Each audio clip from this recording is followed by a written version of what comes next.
어제는 우리 전도사님과 우리 하은 집사님의 결혼식이 있었습니다. 봄꽃과 이 벚꽃, 그리고 봄 햇살과 정말 너무나 아름다운 이런 공간에서 너무나 아름다운 사람들과 함께 너무나 행복하고 복되고 아름다운 시간이었습니다. 우리 다비치의 축가도 너무 좋았고, 결혼식 내내 참 따뜻하고 즐거웠던 정말 시간이었습니다. 그리고 저 두 사람은 정말 부부가 되었죠. 다시 한번 축하합니다. 우리 축하의 박수. 제가 이제 결혼한 분들을 만나면 종종 묻는 질문들이 있습니다. 결혼한 게 실감이 나세요? 라고 물어봐요. 제가 아마 우리 하은 수겸한테도 몇 번 물어봤던 것 같습니다. 함께 사는 게, 결혼한 게 실감이 나니? 라고요. 저는 5년 정도 연애하고 결혼을 했는데, 사실 저 같은 경우에는요, 결혼을 하고 나서도 결혼했다라고 하는 실감이 잘 나지 않았었습니다. 결혼 전과 결혼 후가 크게 달라진 게 별로 없는 느낌이었어요. 결혼 전에도 우리 두 사람은 원래 즐겁게 재밌게 잘 지내고 있었고, 결혼한 다음에도 여전히 똑같이 그렇게 재밌고 즐겁게 지내고 있어서 결혼 전과 결혼 후가 뭐 특별하게 뭐가 달라졌다 이런 생각들을 많이 못했던 것 같아요. 달라진 게 있다면 이제 데이트를 하고 각자의 집으로 가는 것이 아니라 한 집에 같이 들어간다는 것, 자다가 가끔 눈을 떴을 때 옆에 누군가가 있다는 것, 이 정도의 변화가 뭐 있었다 싶지만, 제 마음으로 크게 이제는 난 결혼한 사람이야, 뭐 이런 어떤 마음의 변화는 크지 않았다라는 생각이 들어요. 게다가 그냥 일상생활을 살다 보면 더 실감이 안 나기도 합니다. 문득 어제 결혼식이었는데 그거 정말 꿈이었나? 진짜였나? 이런 생각이 들 때도 있죠. 연애를 할 때도 그렇지 않습니까? 정말 좋아하는 사람이 있었는데 결국 그 사람과 연애를 하게 된 거예요. 연애를 하기로 둘이 약속을 하고 하루가 지난 다음에 아침에 눈을 떴을 때 어제 정말 우리 이제부터 1일인 게 맞나? 라고 하는 생각이 들 때가 있죠. 연애나 결혼뿐만 아니라 어떤 우리 일상에 아주 좋은 일을 만났을 때, 가령 우리 모두는 그런 적이 없었지만 혹시 있으면 말씀해 주십시오. 만약에 우리가 로또가 당첨됐다면 우리가 이런 말을 하겠죠. 이게 정말 꿈이야? 생시야? 그렇죠? 어떤 좋은 일을 만나면 실감이 너무 안 나는 거예요. 이게 진짜 꿈인가? 진짠가? 이런 고민이 들 때가 있는 거죠. 연애와 결혼, 이게 실감이 잘 나지 않는 이유 중에 하나는요, 이것이 인생에서 정말 중요한 사건이지만 이런 중요한 사건이 있었다고 해도 물리적으로 변하는 것이 없기 때문이 아닐까 하는 생각이 듭니다. 결혼식을 했다라고 해서 우리 키가 더 크는 것도 아니고 살이 더 많이 빠지는 것도 아니죠. 특히 우리 저 수겸 하은 같은 경우에는 신혼여행을 몇 달 뒤에 간다라고 했으니 내일이면 안타깝게도 출근을 하겠죠. 출근해서 회사에서 일을 하다 보면 이틀 전 어제 그 화려하고 정신이 없었던 그 시간이 혹시 꿈은 아니었을까 싶기도 할 겁니다. 게다가 그 결혼한 사람 주위에 있는 분들은 더 실감이 안 날지도 모르겠어요. 가깝지 않은 사람들이라면 이 사람이 결혼을 한 사람인가 안 한 사람인가 겉모양만 봐서는 알 수 없을 수도 있습니다. 결혼이든 연애든 너무나 중요한 변화이고 사건인데 겉으로는 표시가 나지 않는 거죠. 그래서 아마 반지를 끼는 게 아닌가 싶기도 합니다. 우리의 변화됨을 확인할 수 있는 징표인 거죠. 그리고 남들에게도 알려주고 싶은 것 아니겠습니까? 그래서 가끔씩 TV를 보면 남편이나 아내가 반지를 빼놓고 다니면 그걸 싫어하는 배우자분들이 있지 않습니까? 어디서 뭐 속일라 그래? 뭐 이런 멘트들을 하는 경우들을 종종 보죠. 이처럼 겉으로는 표시가 잘 나지 않는다고 해도 결혼이라고 하는 것은 분명 엄청난 변화이고 사건입니다. 무엇보다 가장 큰 변화는 신분의 변화입니다. 이제 저 두 사람, 여기 결혼하신 많은 분들은 더 이상 미혼이 아니죠. 유부남이고 유부녀입니다. 유부남과 유부녀에게는 상대방뿐만 아니라 사회적으로도 요구되어지는 것들이 있습니다. 우선 결혼하신 분들은 상대방의 자신의 배우자 외에 다른 사람에게는 한눈을 팔아선 안 됩니다. 또 결혼 전에는 내 시간을 내 마음대로 썼을지는 몰라도 결혼 후에는 그렇게 하면 안 됩니다. 혹 직장 동료와 퇴근 후에 저녁 식사나 술 한잔을 하고 싶다라는 마음이 있어도 그냥 마음대로 해서는 안 됩니다. 어떻게 해야 되죠? 배우자에게 전화해서 물어봐야죠. 나 오늘 동기랑 술 한잔하고 가도 돼? 라고 물어봐야 할 겁니다. 일주일 정도 여행 가고 싶다라고 해도 혼자 결정해서 혼자 훌쩍 떠날 수도 없습니다. 상의를 해야 되죠. 나 여행 가고 싶은데 괜찮을까? 라고요. 이제는 혼자가 아니라 둘이 한 몸이 되었기 때문에 자기가 하고 싶은 대로 그렇게 마음껏 살아서는 안 되는 거예요. 사실 연애를 할 때도 마찬가지입니다. 누군가 연애를 한다면 결혼한 사람들과 마찬가지로 상대방을 존중하면서 함께 삶을 꾸려가야 합니다. 연애를 하고 있는데 다른 사람과 아무렇게나 관계를 맺고 영화를 보고 차를 마시고 데이트를 한다면 이거는 많은 사람들에게 지탄을 받아도 됩니까? 안 됩니까? 됩니다. 그런데 이게 왜 지탄받을 일이죠?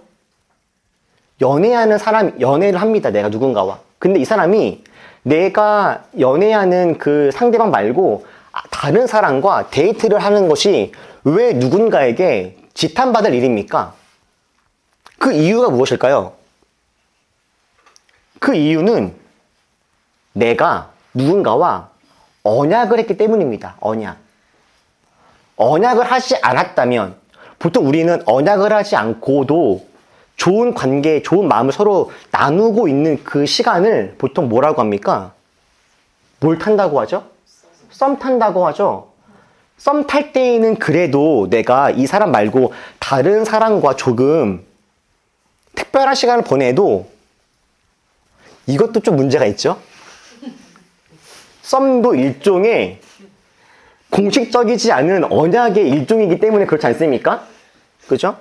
하물며 스킨십을 했거나 또는 말로써 직접적인 약속을 한 사이라면 그 사람들은 더 조심하면서 그 언약의 무거움 속에서 삶을 살아가야 할 겁니다.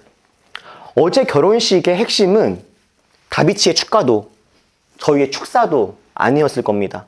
어제 결혼식의 핵심은 저 두 사람의 서로에게 불러주었던 사랑 고백의 노래와 서로가 서로에게 했던 시와 편지, 이를 통한 서로 간의 언약, 이것이 어제 결혼식의 핵심이었겠죠. 하나님과 상대방과 사랑하는 사람들, 공동체 식구들 앞에서 공식적으로 약속을 한 겁니다. 좋을 때나 기쁠 때나 슬플 때나 어려울 때 검은 머리가 팥불이 될 때까지 당신을 사랑하겠습니다. 이렇게 약속하는 것이죠. 그리고 이 약속에는요, 아주 큰 힘이 있습니다. 약속은 반드시 지켜져야 합니다. 약속을 했음에도 불구하고 약속을 지키지 않는 것은 불법이고 사기입니다. 만약에 여기 결혼하신 분들이 몇 분 계시는데요. 결혼하신 분들이 자신의 결혼의 언약을 지키지 않고 다른 사람과 부적절한 관계를 맺는다면 저희 모든 공동체는 그 사람을 가만두지 않을 겁니다. 그렇죠? 우리 공동체 모든 식구들은 그 사람을 단죄할 겁니다. 가만두지 않을 거예요. 왜요?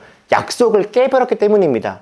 하나님과 배우자와 사람들 앞에서 했던 그 약속을 깬 사람은 지탄받고 벌을 받아야 마땅한 것이죠.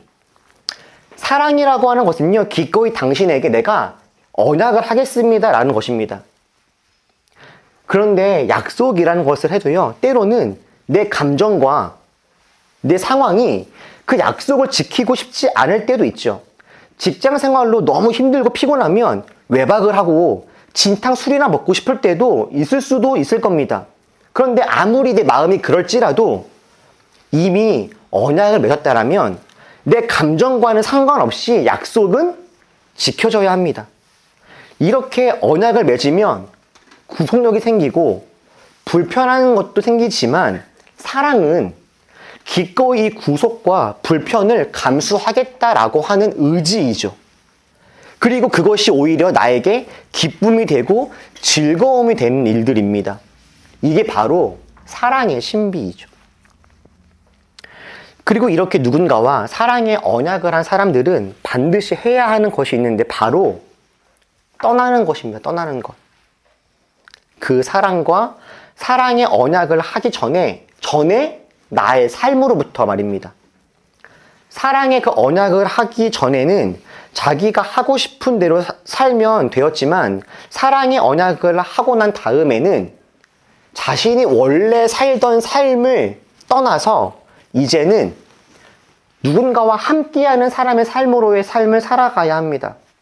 마땅히 상대방에게 연결되고 둘이 한 몸이 되어서 하나가 된 삶을 살아가야 합니다. 이것이 번거로움이나 답답함이 아니라 기쁨이고 즐거움이 되는 것이 이게 정말 사랑의 신비이죠. 기꺼이 사랑으로 구속되고 사랑으로 나의 자유를 제한당하는 겁니다. 지난 부활주일날 저희들은 성찬식을 했습니다. 성찬을 하면서 저희는 찢겨지는 빵을 통해 우리를 위해 자신의 몸을 내어주신 예수님을 보았습니다. 쏟아지는 포도주를 보면서 우리는 우리를 위해 피를 흘리신 예수님의 헌신을 보았습니다. 혹 너를 사랑한다 말씀하시는 하나님의 음성을 누군가가 날 못 들었습니다 이야기할까봐 하나님은 우리를 공동체로 부르시고 서로가 하나님의 음성이 되어서 분명하게 하나님의 음성을 들을 수 있도록 하셨습니다. 그리고 성찬의 가장 중요한 순간, 너도 나를 사랑하느냐라고 하는 그 물음에 우리는 어떻게 했습니까? 아멘으로 대답하고 그 언약의 징표인 빵과 잔을 먹었죠. 진정성 있는 대답을 했고 예수님을 상징하는 빵과 포도주를 받아서 우리들의 이빨로 씹고 목으로 넘겨서 우리들의 몸이 되게 했습니다. 그렇게 하면서 우리는 예수님과 하나가 되었죠. 지난주 우리의 성찬식을 다른 말로 표현하자면 우리는 하나님과 언약식을 한 겁니다. 여러분은 지난주에 다 하나님 앞에서 약속을 하신 거예요.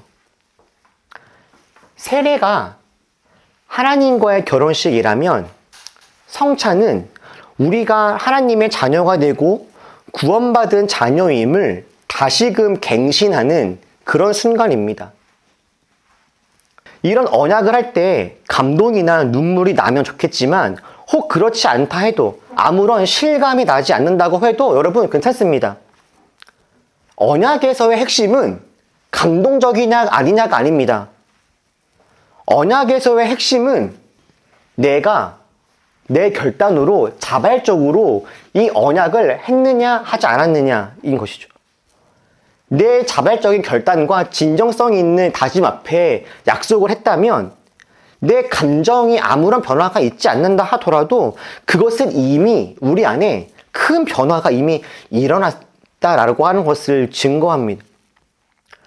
바울은 오늘 본문을 통해서 이미 그리스도인이 된 골로새 교인들에게 떠나라 보다도 훨씬 더 강력한 이야기를 했습니다. 바울은요, 죽이라고 했습니다. 그러므로 죽이십시오. 5절의 그러므로가 이야기하는 것은 3절과 4절의 이야기인데요. 우리는 이미 예수님 안에서 구원을 받았고 이미 하나님의 생명과 영광을 누리게 되었습니다. 우리는 주님과 언약을 맺었고 이미 주님의 자녀가 되었습니다. 그러므로입니다. 우리는 이제 더 이상 홀로 살아가는 것이 아니라 죄악 살아가는 것이 아니라 하나님의 순결한 신부가 되었습니다. 하나님이 우리에게 새 생명을 주셨습니다. 그러므로 어떻게 하라고요? 이제 죽이라고 하죠. 무엇을요? 땅에 속한 지체의 일들, 곧 음행과 더러움과 정욕과 악한 욕망과 탐욕을 죽이라고 합니다. 7절을 볼까요? 전에 그런 것에 빠져서 살 때에는 그렇게 살았을지라도 8절 이제는 분노, 격분, 악의, 회방, 부끄러운 말, 거짓말 이것을 하지 말라 이야기하죠. 하나님을 알기 전에 옛사람의 모습은 이제 그만 버리고 죽이라 하는 겁니다. 여러분 혹시 요즘에 최근에 회개해 보신 적 있으십니까? 회개? 아니 한번 생각해 보십시오. 여러분들이 정말 하나님 앞에서 진정성 있는 회개를 하신 것이 언젠가 말입니다. 회개라고 할 때는요, 이 세 가지의 과정이 모두 필요합니다. 첫 번째는 후회이죠. 그때 그 일, 그때 그 마음, 그때 그 행동, 그때 그 선택, 내가 왜 그랬을까? 라는 후회가 필요합니다. 그 다음에는 인정과 고백, 사과를 해야 됩니다. 누구에게요? 하나님과 내가 잘못한 그에게 사과를 해야 되죠. 그리고 반드시 필요한 것이 배상입니다. 보통 교회에서는요, 그리스도인들이 회개를 할 때 저 세 가지 중에서 어떤 것에 가장 큰 방점이 있을까요? 보통 우리가 회개한다라고 했을 때 방금 여러분들에게 여러분 회개하신 적이 언제입니까? 라고 물었을 때 여러분 머릿속에서 회개를 상상했을 때 저 세 가지 중에서 어떤 것을 떠올리셨습니까? 후회, 사과, 배상. 보통 대부분의 기독교에서 회개라고 하는 것은 몇 번이에요? 1번, 2번, 3번? 2번입니다. 사과. 보통 우리는 이것을 회개 기도라고 하죠. 그래서 우리는 회개했습니까? 회개합시다 라고 할 때 회개 기도를 합니다. 무릎 꿇고 앉아서 하나님께 인정과 고백을 하죠. 하나님, 제가 죄를 지었습니다. 제가 거짓말을 했습니다. 잘못했습니다 라고 합니다. 그런데 회개할 때 정말 하기 어려운 게 뭔지 아십니까? 1, 2, 3번 중에서 3번? 회개를 할 때 정말 하기 어려운 게 1번 같아요. 1번. 후회. 배상은요, 해야 되면 합니다. 해야만 한다면 합니다. 누군가에게 내가 잘못을 했고 해야만 한다면 배상은 할 수도 있죠. 후회는요, 하고 싶다고 되는 것이 아닙니다. 보통 특별히 기독교인들 안에서 회개라고 하는 것과 잘 연결되어지는 것이 뭐냐면 죄책감과 무서움입니다. 회개를 하는 많은 동기 중에 한 가지가 죄책감과 무서움이에요. 회개하지 않으면 안 될 텐데, 회개를 해야 되는데 라고 하는 부담감이 있는 거죠. 사과를 하고 배상을 하는데 그 동기가 후회가 아니라 무서움이거나 두려움인 경우들이 많은 겁니다. 만약에 죄를 짓고도 하나님께 벌을 받지 않는다. 내가 죄를 지어도 지옥 안 간다. 내가 죄를 지어도 아무렇지도 않다. 내 삶에. 그러면 아마 사과나 배상의 경우는 더 적어질 수도 있습니다. 그런데 두려움과 무서움이 있으니까 사과와 배상으로 가는 경우들이 있죠. 그런데 후회라고 하는 저 감정을 갖고 있는 게 이게 참 쉽지가 않다 싶어요. 후회는 언제 할 수 있습니까? 정말 내가 했던 그때 그 선택과 말과 행동들에 대해서 스스로 진심으로 깨달아져야지 할 수 있는 것들이 후회입니다. 그렇다면 여러분, 하나님 앞에서 여러분들이 잘못한 것들이 깨달아져서 후회해 보신 적은 언제이십니까? 그것이 만약에 옛날의 일이라면 최근에는 왜 그렇게 하지 않으십니까? 혹 그럴 만한 죄를 짓지 않으셔서 그렇습니까? 아니면 혹 이 정도는 죄로 여겨지지 않기 때문에 그런 것일까요? 지금은 여전히 미국과 이란과 그리고 이스라엘이 전쟁 중에 있습니다. 미국은 대표적으로 기독교가 중심인 국가이죠. 예수님을 믿습니다. 이스라엘의 중요한 종교는 뭔가요? 이스라엘은 유대교의 나라입니다. 하나님을 믿죠. 유일신을 믿습니다. 이란은 어떠합니까?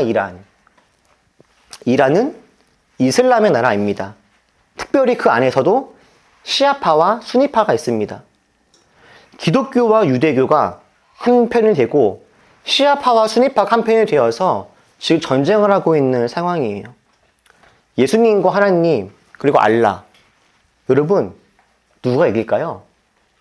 누가 이기고 있습니까? 전쟁의 상황으로 보건대 여기에서 가장 강력한 힘을 발휘하고 있는 건 예수님도 하나님도 알라도 아닙니다. 이 전쟁에서 가장 큰 힘을 발휘하고 있는 건 다름 아닌 만몬입니다. 돈이요. 이 전쟁으로 말미암아 각 나라들은 자기네 손익 계산을 합니다. 예수를 믿든 하나님을 믿든 알라를 믿든 결국에 자기에게 가장 유익한 것이 무엇인지 따라갑니다. 돈의 흐름이 어디로 흘러가고 있느냐를 따라가죠.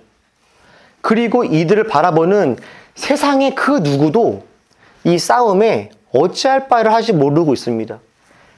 예수님을 믿던 하나님을 믿던 알라를 믿던 여러분 이 세상은요 그런 것들이 필요 없을 만큼 만몬이라고 하는 그 신 안에서 음행과 탐욕과 더러움과 정욕과 악한 욕망과 분노와 격분과 악의와 회방과 부끄러운 말들이 횡행합니다.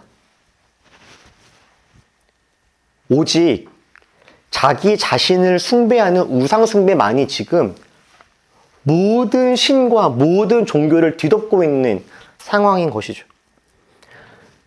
우리가 마땅히 하나님을 믿고 우리가 예수님의 죽으심과 부활을 믿는 그리스도인이라면 우리 안에 있는 이 악함으로부터 우리는 반드시 떠나야 합니다. 예수님을 믿음으로 새로운 신분이 되었다면 이제 우리는 하나님을 알지 못했을 때의 모습과는 달라져야 합니다. 이 세상의 문제는 더 많은 사람들에게 복음이 전달되지 않았다라는 것이 아니라 복음을 알고 있는 사람들이 복음대로 살지 못하고 있는 것입니다. 그리스도인들과 비그리스도인 사이에 어떤 차이가 있습니까? 예수님을 믿는다라고 하는 사람들과 하나님을 믿는다고 하는 사람들과 알라를 믿는 사람들 사이에 도대체 어떤 차이가 있는 겁니까, 지금? 아무 차이도 없다면 이것은 하나님이 슬퍼하실 뿐만 아니라 정말 진노하실 일입니다. 사랑하는 여러분, 하나님은 정말 우리들을 사랑하십니다. 우리를 정말 있는 모습 그대로 받아주십니다. 그런데 우리를 있는 모습 그대로 받아주신다라고 하는 것이 있는 모습 그대로 다 괜찮다라고 하는 것은 아닙니다. 하나님은 우리를 있는 모습 그대로 받아주시되 우리 안에 있는 건강하지 않은 모습들은 고쳐가기를 바라십니다. 시우 얼굴에 더러운 게 묻어 있어도 시우는 제 아들입니다. 더러운 게 묻은 채 저에 달려와도 저는 시우를 안아줄 겁니다. 그러나 저는 시우를 사랑하기에 반드시 그 더러움을 닦아주려고 하겠죠. 시우의 삶을 건강하지 않게 하는 습관이 있다면 반드시 고치도록 도와줄 겁니다. 사랑한다라고 해서 그냥 내버려 두는 사람은 없습니다. 하나님은 우리를 사랑하시기에 우리가 죄로부터 멀어져 정결하고 순결한 신부로 살아가기를 바라십니다. 여러분, 우리를 예수님의 신부가 되게 하신 그 사랑을 기억하면서 우리도 예수님의 신부답게 정결하게 살아갑시다. 하나님을 알지 못할 때 하나님을 알지 못하는 사람들처럼 그런 죄악 속에 살아가는 것이 아니라 하나님의 사랑과 은혜 속에 살아갑시다. 살다 보면 죄를 짓고 넘어지는 순간이 올 겁니다. 그렇다면 우리 하나님 앞에서 우리 가슴을 치면서 회개할 수 있는 사람들이 되면 좋겠습니다. 부활주의를 앞두고 부활주일 파티 앞에서 트럼프는 이란을 공격하겠다라고 하는 이야기를 하더라고요. 그 뉴스를 보면서 정말 참담했습니다. 아, 정말 무서운 게 없는 사람이구나. 그런데 트럼프만 그렇습니까? 하나님 앞에서 죄악 속에 살아가면서도 하나님을 두려워하지 않고 살아가는 사람이 그 한 명입니까? 가끔 하루가 너무 피곤하면 쉬지 않고 그냥 자고 싶은 날이 있죠. 그 마음 저는 너무너무 잘 압니다.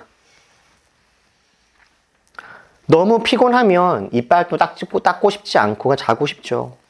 그러나 피곤하다고 해서 쉬지 않고 자면 우리 몸은 더 피곤해집니다.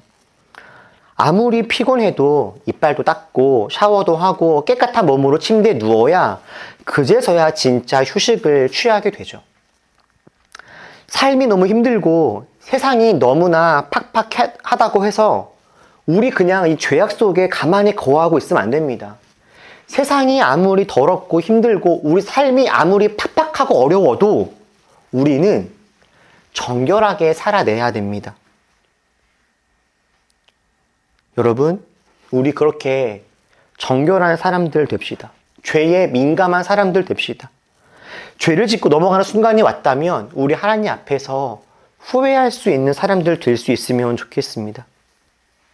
그러므로 땅에 속한 지체의 일들, 곧 음행과 더러움과 정욕과 악한 욕망과 탐욕을 죽이십시오. 탐욕은 우상숭배입니다. 기도하겠습니다.